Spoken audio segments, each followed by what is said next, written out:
We're on to the second part of chapter 15 from my book, It's Not a Boy. We were going on a picnic, and this is part 2 of that chapter. If you remember, we hadn't taken anything with us. We'd just gone off running on the road to our village shop, where we bought some bits and pieces with some old pennies.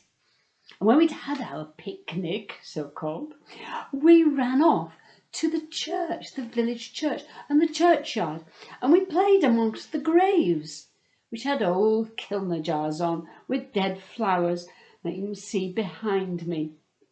And then we went into the church and then on to play. And this is how it happened. We loved walking among hundreds of old graves, reading what was written on their headstones. We read them again and again, and I looked at my granddad's, who died because he was very old. And then I found a lovely little grave. It was so tiny, no wonder I hadn't seen it before. And on the headstone I saw the name Isabel. It was carved there with lots of carvings of stone flowers. I was shocked to see that Isabel had died when she was only as old as little Bonnie. And this is what it said. "I plucked this tiny flower," said the gardener, "to dwell in my heavenly bower." Well, I for one thought that the gardener had plucked this little flower too soon. And I determined that I liked the name Isabel and said, "When I grow up, I'm going to call my little girl Isabel."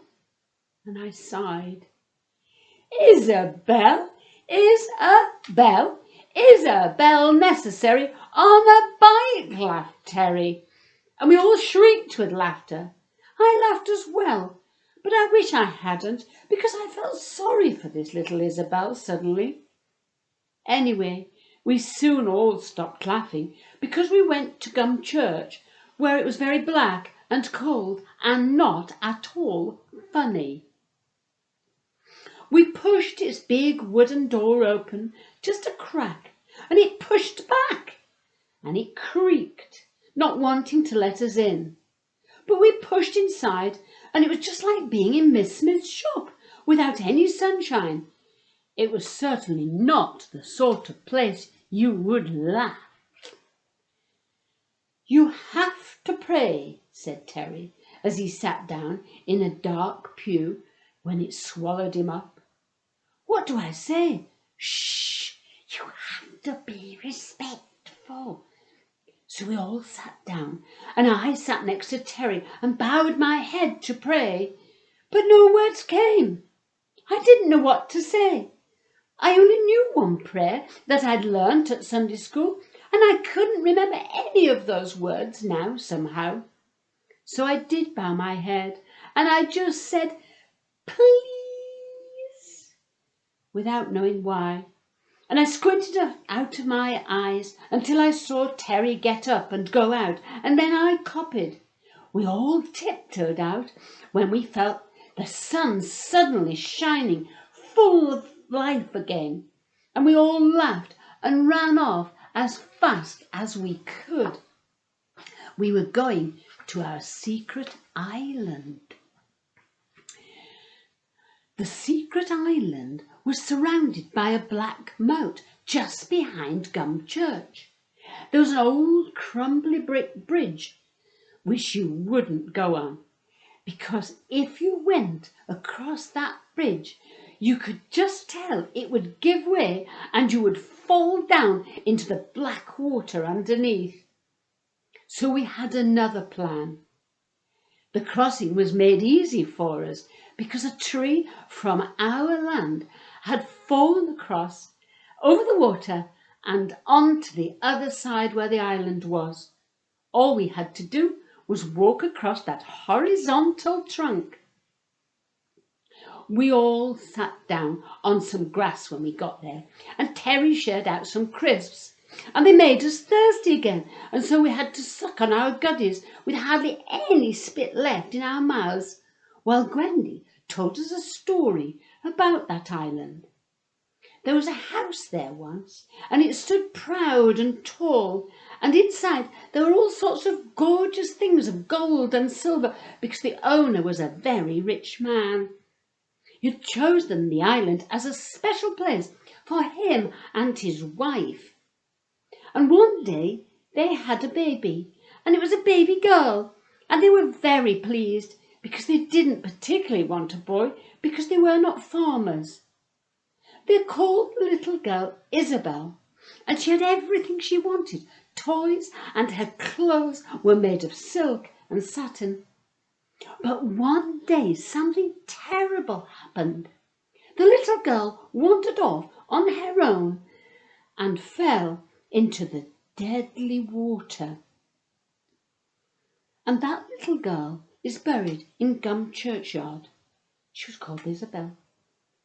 Her mother and father could not bear to live there now, and they chained up the gate and padlocked it and left the island, never to return.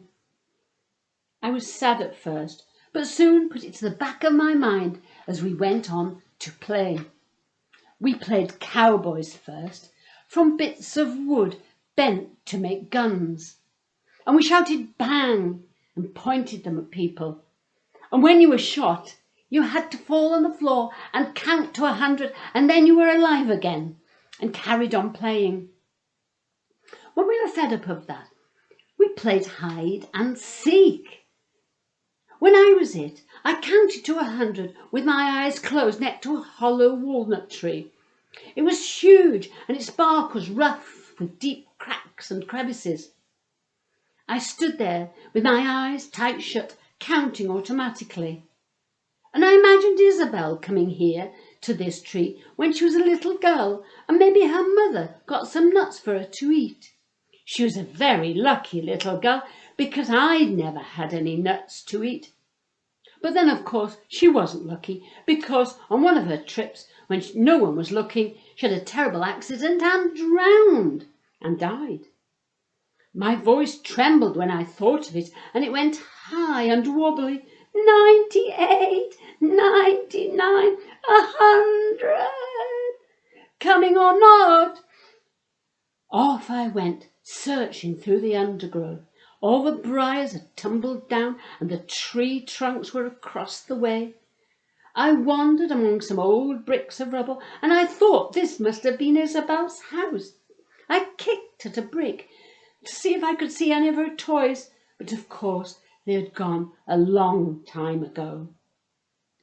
I felt very lonely now. I didn't like this part of hide and seek when you hadn't found anyone and you were on your own. I wandered about for a long time and had almost given up trying to find anybody when suddenly I heard a little scuffle over another pile of bricks. I crept up and peered over, and there was Stewie. I was so glad to see him, I can tell you. He jumped up and we laughed and laughed and held hands as we ran off to find the others. After ages and ages, we found Gwendy in a very clever place. She had hidden inside Isabel's walnut tree. It was so old and so rotten that it was hollow inside and you could just squeeze in. Now all we had to do was to search for Terry. But no matter how hard we looked, we just could not find Terry.